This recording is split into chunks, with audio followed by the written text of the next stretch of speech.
Hello, Final Fantasy Brave Exvius. Welcome to another News Day on Tuesday. Today is Tuesday, May 25th, 2021. Let's jump right into the news. We've got Kaktiria.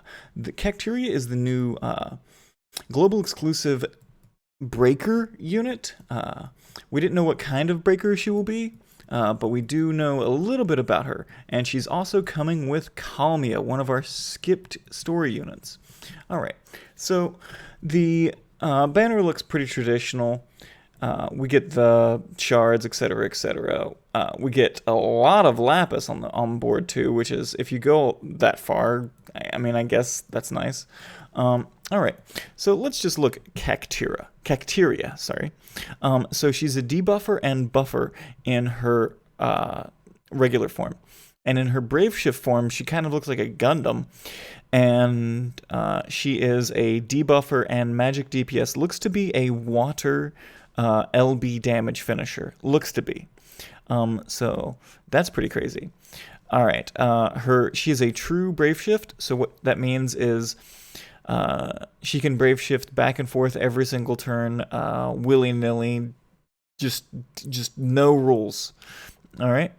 And infinite duration. Her Super Trust Mastery is a Knuckles with 200 magic, 20% HP, and boost physical and magical damage against beasts and demons. Beasts and Demon Killer with 200% magic. Finally, we have a use for that Ymir gauntlet. All right. We can pair it with this and just be OP crazy. All right, then we have the Trust Mastery Award, which is the Keepsake Locket, Magic 55, and Activate Amazing Moments, boost magic by 50%. If you look at it, it is a photo locket with a picture of a bunch of cactuars in it. You can upgrade it through playing the event to Keepsake Locket Plus, which just adds water and earth resistance by 30%, additional to the rest of it. Okay.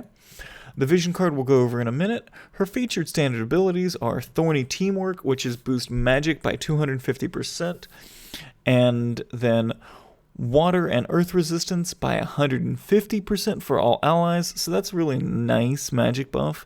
It's not great, but it's nice. But the water and earth resistance for 150% is a big buff. And then reduce resistance to fists. So that is a weapon in peril for 15% to all enemies. That's not on a cooldown or anything. I'm looking to see if she has a cooldown ability that does a higher weapon in peril. But we won't know that until she's out.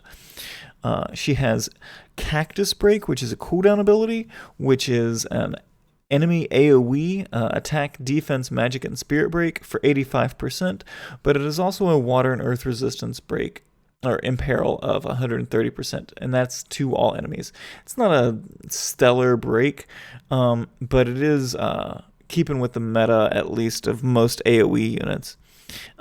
It doesn't add anything like, it doesn't compete with, like, for defense break, it doesn't compete with like Venera Fenis, or spirit break, it doesn't compete with like Savior of Souls Lightning, but for all of them, for it being an 85% break, AoE,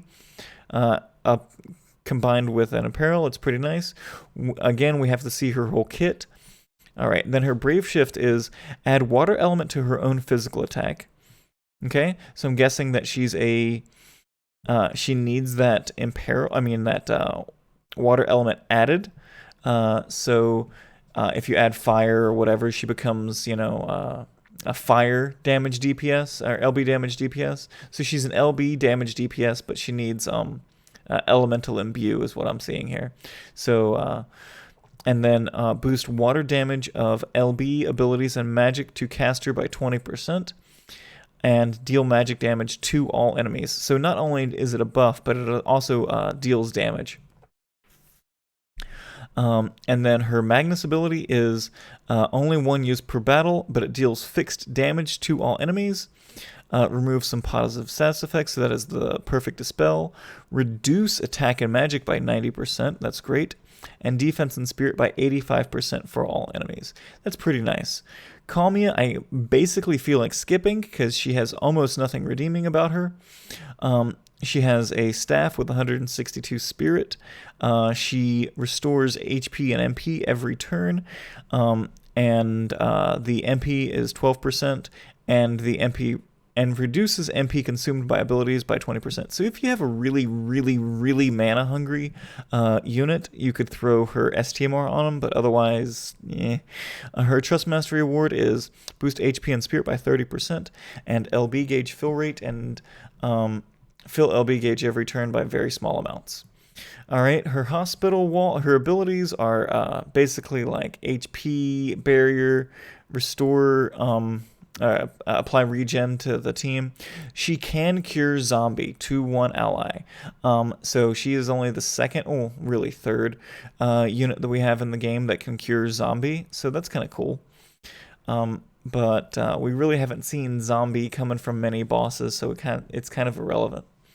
And then Doctor's Cure. It restores HP and MP, fills LB gauge, activates barrier, and automatically revives all allies. It's a nice ability, but again, I'm not running a whole unit just for that, for one use every 6 turns. So, Kalmia, she has a cool CG, Limit Burst. It's nice to get her. That's the way I feel about her. It's nice to get her. All right, so let's take a look at everything else. The Gluttonous Consumer of the Cosmos. Now, Gluttonous Consumer of the Cosmos is previous to the first one. This is another fan design unit. This is a fan design boss. The fan design boss is Mater Calestius, or Calistius. This is, does it even say on here? Illustrated by Ari. There we go. Okay. Has summons, so we got to watch out for the summons. Okay. Event point rewards. You can get once and always family, boost water and earth resistance by 30%. Again, this is a material to boost into the locket, so you need that to give it to the locket. All right. And then you can get Star Eater recipe, which gives you Star Eater, boost magic damage against beasts. And then it boosts up to Galaxy Eater and Universe Eater. The end result being boost physical and magical damage against beasts and fairies. Okay, it's most likely going to be on this, just like the previous one. So that'll be boost physical and magical damage against beasts and fairies by 75% for each. So we will have a 75% fairy killer, which I am extremely excited about. And you can also get Galaxy Eater, which is boost magic damage against beasts and fairies. So you could combo both of those together. Fairy Killer, finally! Alright, and then we have Vision Cards, new arrival. We have a family reunited. So it's just Kaktiria hanging out with a bunch of Cactuars. This has 110 magic.